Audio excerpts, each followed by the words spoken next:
Assalamualaikum warahmatullahi wabarakatuh. Jumpa lagi bersama kami.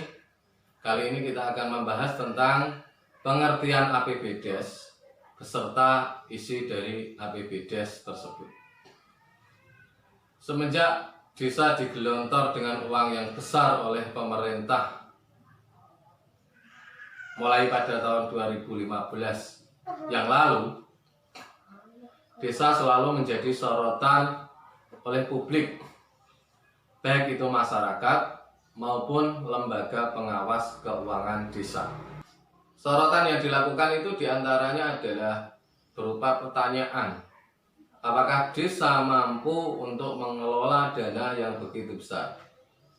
Karena selama ini aparatur pemerintah desa dianggap belum siap untuk mengelola dana yang begitu besar. Namun Menteri Desa pada waktu itu adalah Pak Eko Sanjoyo mengatakan bahwasanya desa harus siap dengan optimis akan mampu mengelola keuangan desa. Kalau tidak dimulai pada saat itu, akan sampai kapan menunggu desa siap mengelola dana desa? Sorotan yang kedua datang dari sebagian masyarakat yang khawatir dengan digelontorkannya dana yang begitu besar akan menjadi lahan baru bagi elit-elit desa untuk melakukan korupsi. Sehingga mereka menuntut kepada pemerintah desa untuk melaksanakan anggaran desa dengan transparan.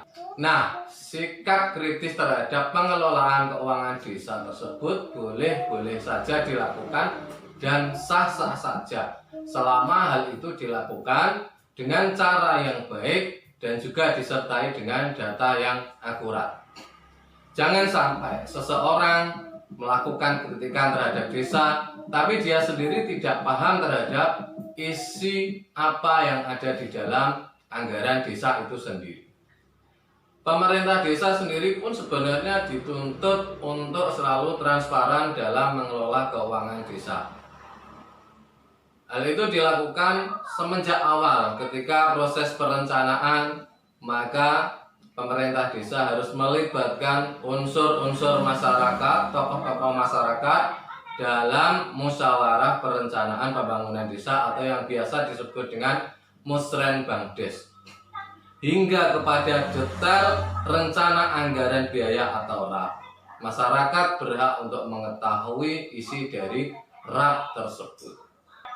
Bahkan dalam setiap proyek kegiatan, pemerintah desa wajib memasang papan proyek kegiatan.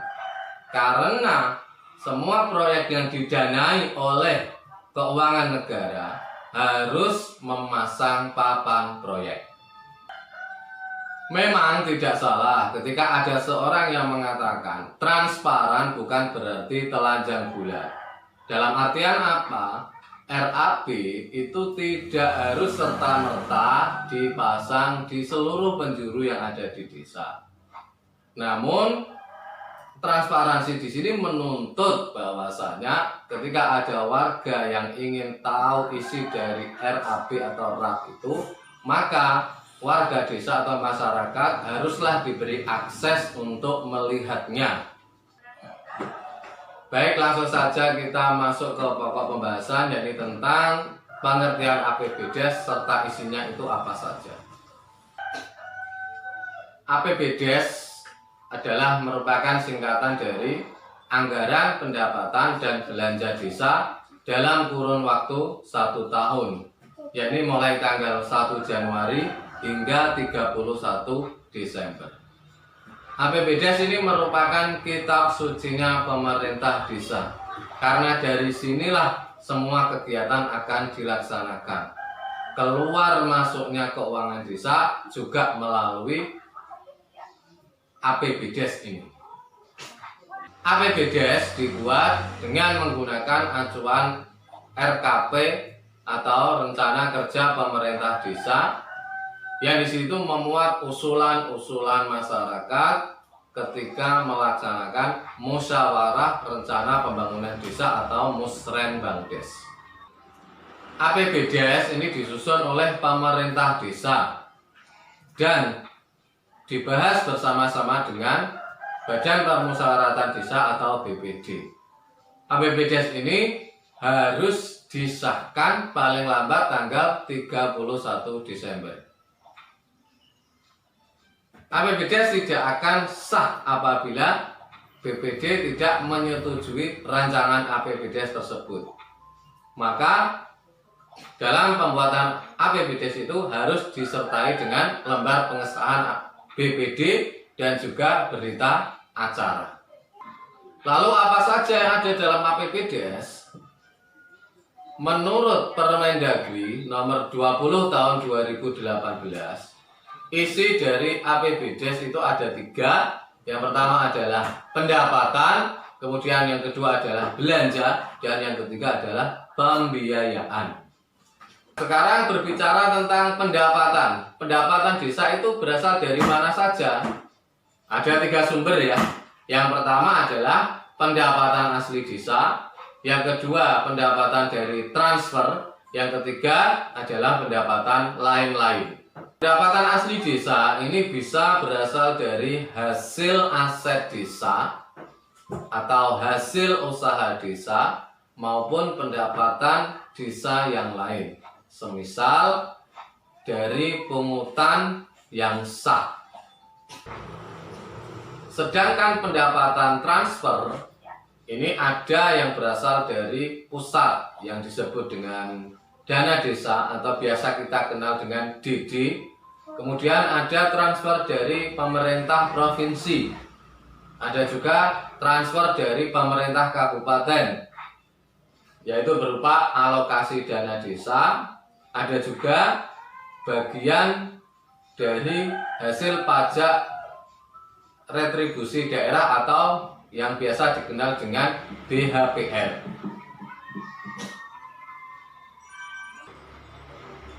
Adapun pendapatan yang lain ini bisa berasal dari berbagai sumber.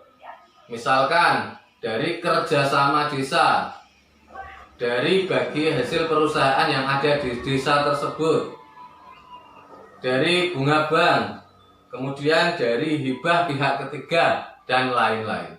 Nah, dari sini dapat kita pahami bahwasanya pendapatan desa itu tidak berasal dari satu sumber saja, tapi dari banyak sumber. Oleh karena itu, penggunaannya pun juga menyesuaikan, terutama kegiatan yang mau diambilkan dari sumber dana pusat atau dana desa. Karena dana desa atau DD ini hanya diperbolehkan untuk kegiatan yang berada dalam bidang pelaksanaan pembangunan dan bidang pemberdayaan masyarakat. Sekarang kita bicara tentang belanja desa. Belanja desa itu untuk apa saja? Di dalam Permendagri tersebut itu dikelompokkan menjadi 5 bidang. Yang pertama adalah belanja untuk bidang penyelenggaraan pemerintahan desa. Yang kedua, belanja untuk pelaksanaan pembangunan desa. Yang ketiga, belanja untuk pembinaan kemasyarakatan. Yang keempat, untuk pemberdayaan masyarakat.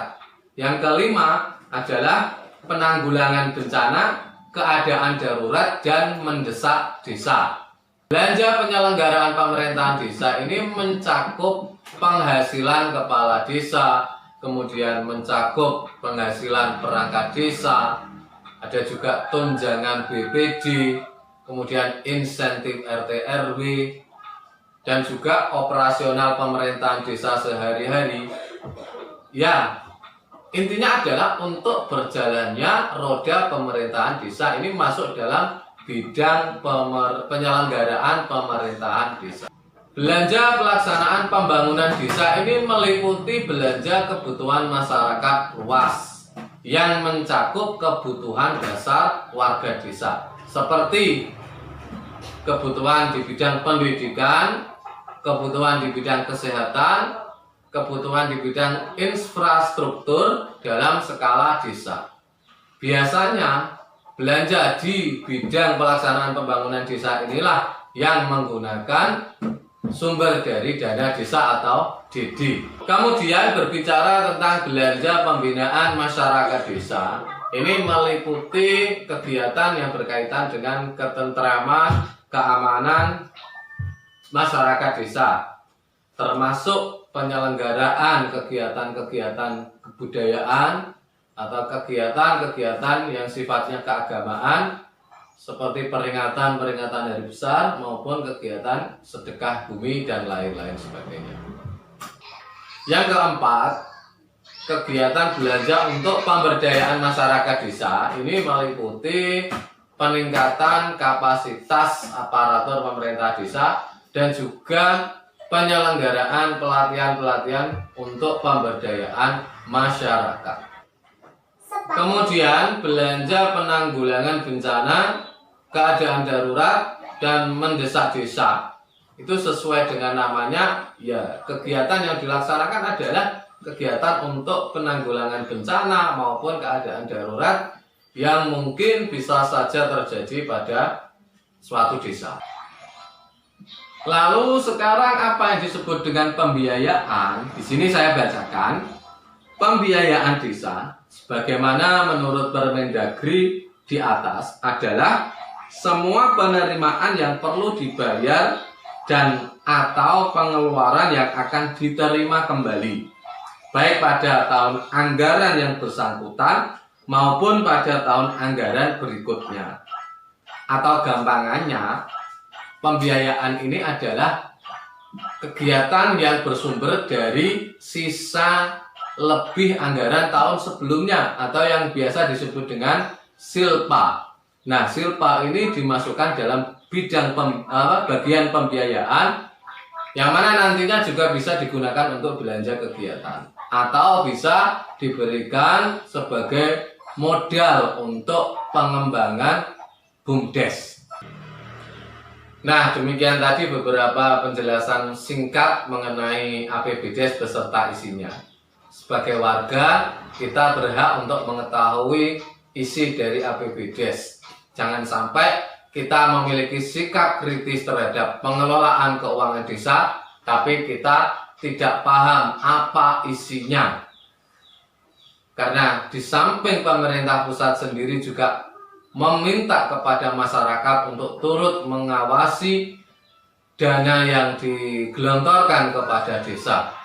Sehingga dana yang diberikan itu tidak hanya dinikmati oleh segelintir oknum-oknum tertentu, tapi bisa dirasakan manfaatnya oleh seluruh masyarakat desa. Sekian informasi yang dapat kami sampaikan. Apabila informasi ini bermanfaat bagi Anda, jangan lupa klik like dan subscribe. Assalamualaikum warahmatullahi wabarakatuh.